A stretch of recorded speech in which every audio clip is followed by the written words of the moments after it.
Bonjour, c'est Ursule encore. Que le Seigneur vous visite en ce jour de 15 janvier 2018. Donc voilà, aujourd'hui je viens apporter un message que le Seigneur a donné à sa fille, la Vierge folle. Alors, il me l'a donné le 9 janvier 2018 et dont je vous l'apporte aujourd'hui. Mais avant cela, je viens sonner la trompette. Rappeler à tout le monde que notre roi est en route. Jésus-Christ de Nazareth arrive bientôt. Nous sommes dans les temps où notre Seigneur revient chercher son Église.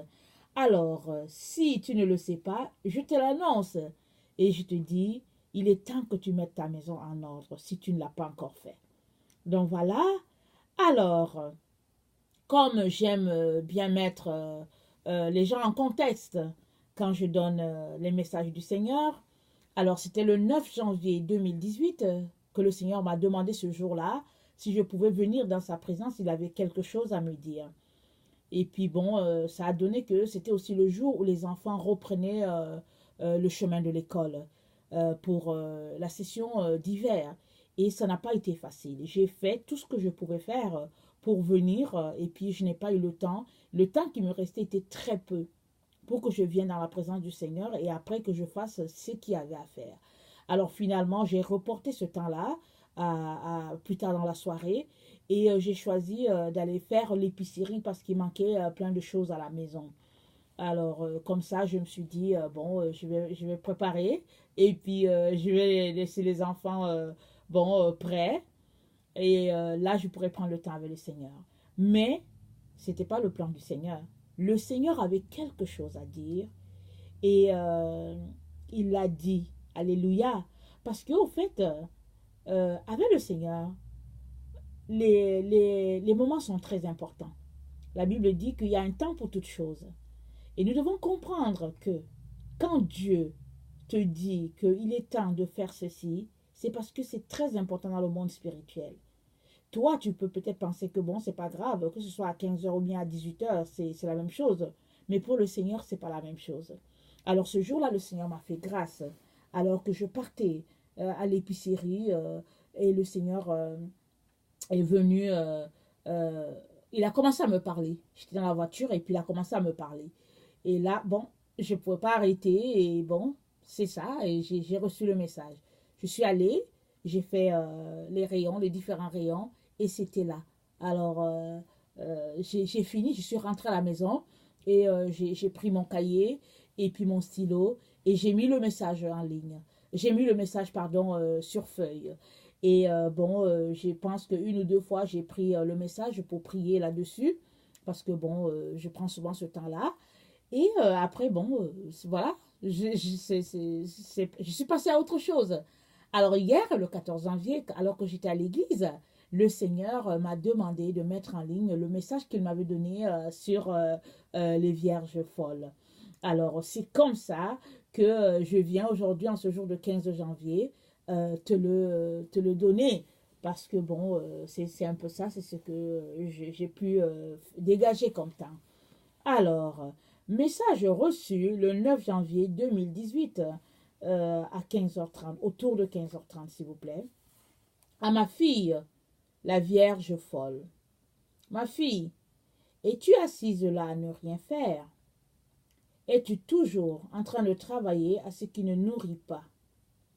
Es-tu en ce moment de ta vie en train de dépenser ton énergie à ce qui ne rassasie pas? Lève les yeux et regarde tout autour de toi. Déjà, les champs ont blanchi pour la moisson, et bientôt on criera, voici l'époux. Que feras-tu alors?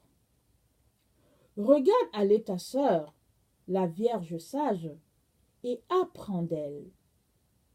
Elle a déjà beaucoup de réserves d'huile, mais continue d'emmagasiner. Peut-être penses-tu qu'elle t'en donnera un peu le moment venu, puisque vous êtes sœurs. Détrompe-toi, ma chérie. Elle fait du stock d'huile pour elle seule. Comme elle ne sait quand est-ce que son époux viendra, elle n'arrête pas de faire des réserves d'huile. puisqu'elle ne vit que pour lui, elle ne voudra pas en manquer s'il tardait à venir. Elle fait tout, je dis bien tout, pour être là au bon moment. Voilà pourquoi elle ne te donnera pas de son huile. Ce n'est pas de la méchanceté, mais plutôt de la sagesse. C'est pourquoi je t'encourage à apprendre d'elle. Elle se lève dans la nuit pour rencontrer son époux, alors que tout le monde dort, et se couche tard pour la cause de son maître. Elle a supprimé toutes les activités qui lui perdent du temps pour être avec son Seigneur. Elle prêche aux autres, les invitant à connaître son roi et à renoncer au monde. Elle leur dit, le royaume de Dieu est proche, répentez-vous. Elle visite les malades, les prisonniers, les laissés pour compte. Si elle a encore un boulot dans le séculier, c'est pour avoir de l'argent afin de nourrir les pauvres et les sans-abri. Elle prie pour les âmes perdues. Elle obéit à ce que lui dit son père. Elle s'intéresse à ce qui intéresse son père. Voilà ce qu'elle fait. Réveille-toi de ta paresse. Réveille-toi de ton sommeil.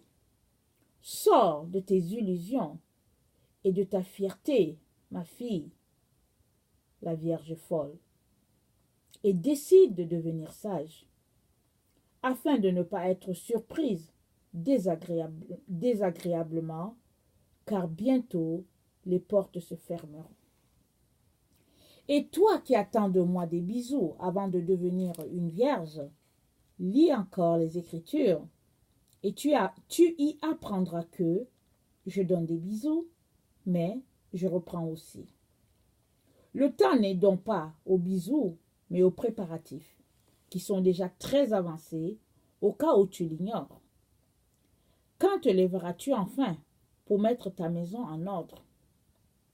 Voici, Sodome se lèvera et te condamnera. Gomorrhe se lèvera et te dira que tu as bénéficié de la grâce. Comment as-tu fait pour demeurer dans ton péché? Aucune génération n'excusera tes faits et gestes, surtout pas la tienne. Car dimanche après dimanche, tu étais à l'église et tu t'appelais chrétien.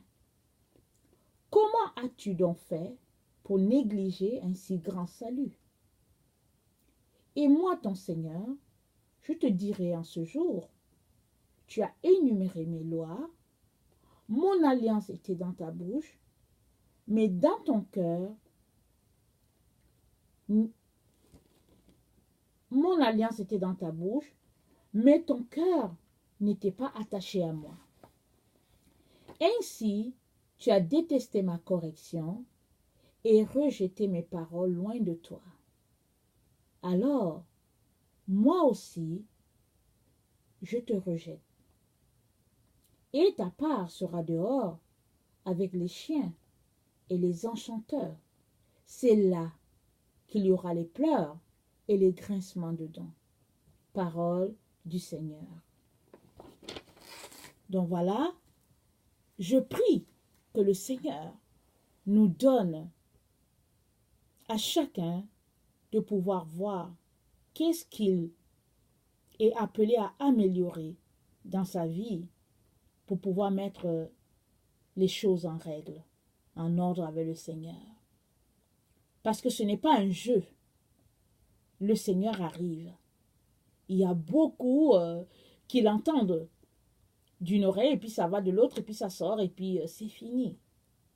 Il y a d'autres qui, quand bien même tu leur prêches que Jésus arrive, ils trouvent quand même le moyen de te dire que oui, tout ce que tu dis c'est beau. Et ils te disent, je ne serai pas là ce jour-là, je serai enlevé. Je n'aurai pas le temps de vivre, je n'aurai le temps de vivre aucune difficulté, te disent-ils. Alors si tu es une personne qui croit à ça, c'est-à-dire une vie sans difficulté, alors je vais te dire, révise encore ta théorie, révise encore ta théologie, pardon. Parce que je vous dis, il y aura vraiment des surprises ce jour-là. Alors, quand bien même tu penses que tu ne passeras par aucun moment difficile et que tu ne connaîtras pas la tribulation ou une partie de la tribulation, quand bien même tu penses que ce serait ça, je t'encourage beaucoup à mener une vie de sanctification, une vie où tu délaisses le monde, parce que, anyway, tu ne seras pas perdant, parce que, au fait, tu seras prêt. Mais si tu es quelqu'un qui ne t'apprête pas, et que tu vis d'illusions en te disant que Jésus, si Jésus venait aujourd'hui, Jésus t'enlèverait avant que et après cela, le monde s'écroulera. Quand tu seras parti, tu risques d'être très, très surpris ou surprise.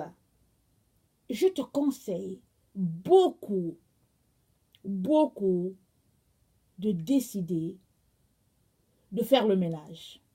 Je te le conseille. Et je t'encourage à aller lire encore la parabole des 10 vierges. Et demande au Seigneur de te dire qu'est-ce que les folles faisaient alors que les autres emmagasinaient de l'huile. Il t'a déjà donné une parole.